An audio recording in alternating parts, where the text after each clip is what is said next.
Once upon a time, in the grand kingdom of Eldoria, a cunning thief named Felix lived in the shadows, darting from alley to alley, eluding guards and snatching treasures from distracted nobles. His stealth and skill earned him a notorious reputation, and while he delighted in his freedom, his actions inevitably drew the ire of the king.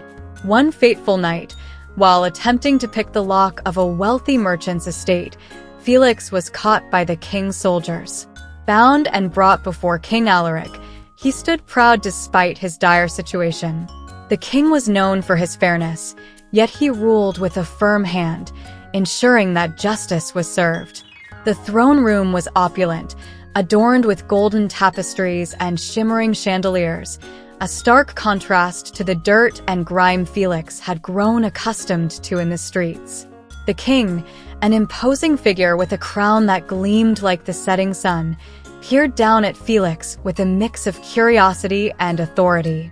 "Felix the thief," the king declared, his voice echoing through the marble hall, "you stand accused of stealing from my people. Your fate now rests in my hands. For your crime, you have two choices.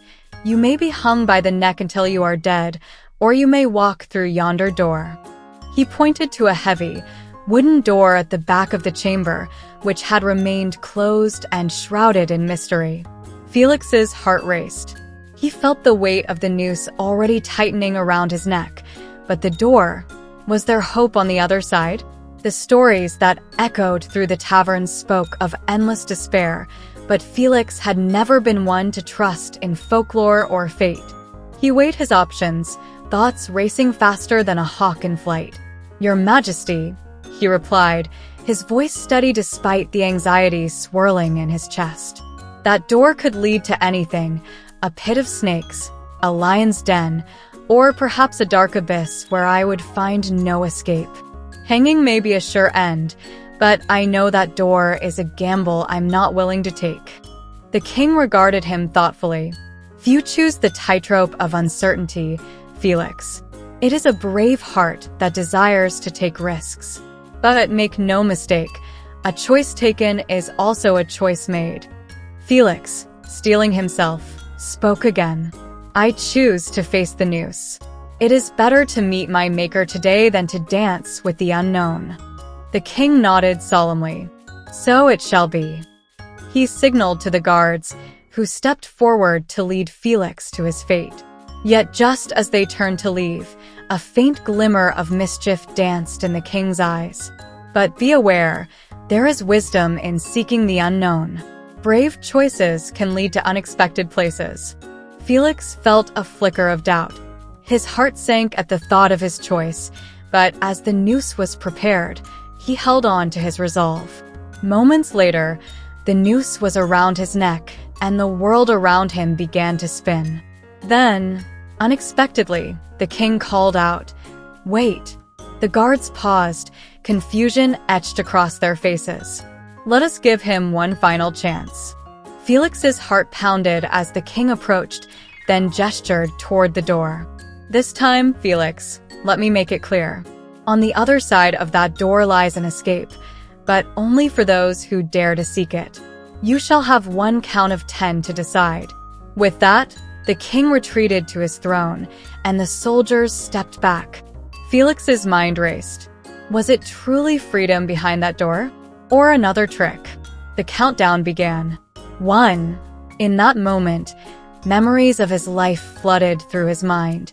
The street children he had fed, the laughter shared around campfires, the thrill of a successful heist. Was he ready to leave it all behind? 2.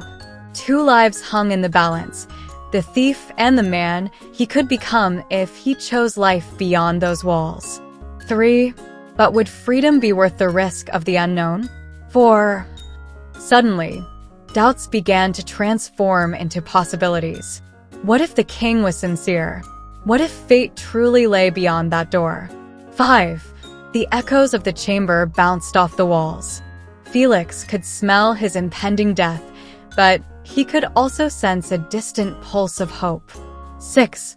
With every passing second, he felt the noose tighten around his neck, and in that tightening, a surge of courage began to rise within him. 7.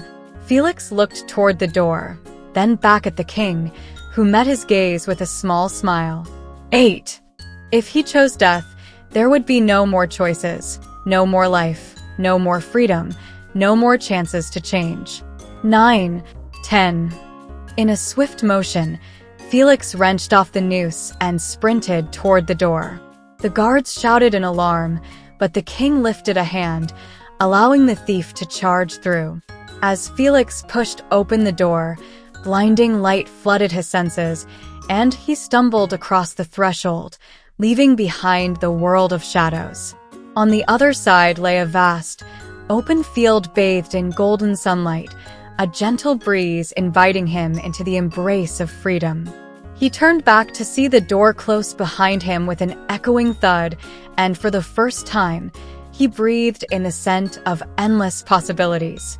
He was free, and it was not just the absence of chains, it was the beginning of a new adventure.